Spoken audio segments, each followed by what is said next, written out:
Further discussion on the bill? Mr. Moskowitz is recognized.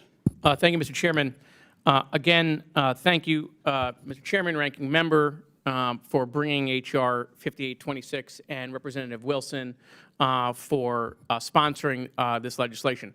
The No Paydays for Hostage Takers Act before the committee this morning.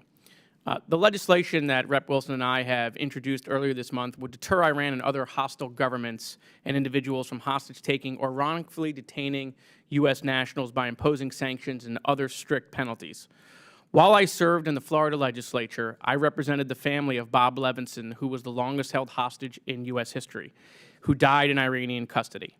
During his captivity, I watched and worked with the family as he missed birthdays, graduations, weddings, as the U.S. government tried to get information about him and how his well-being was.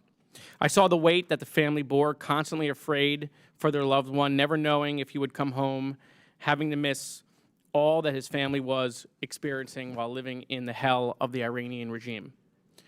We now see families of approximately 200 people, including a number of Americans, living in hell in Gaza under the hostage-taking of Hamas.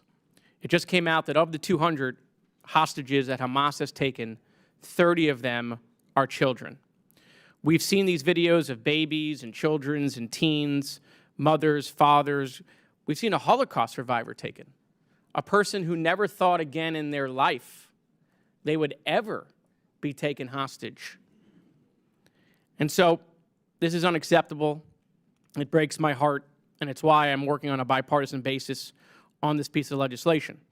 The No Paydays for Hostage Takers Act will ensure that hostile groups who take American hostages face sharp reprisals and do not receive financial incentive.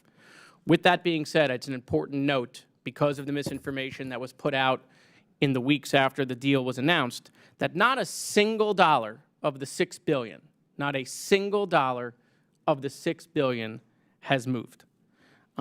And that's an important correction, because information in today's day and age is important to make sure that the facts as they are displayed. And with that, I urge my colleagues to support this important piece of legislation, and I yield back the balance of my time, Mr. Chairman. Thank you.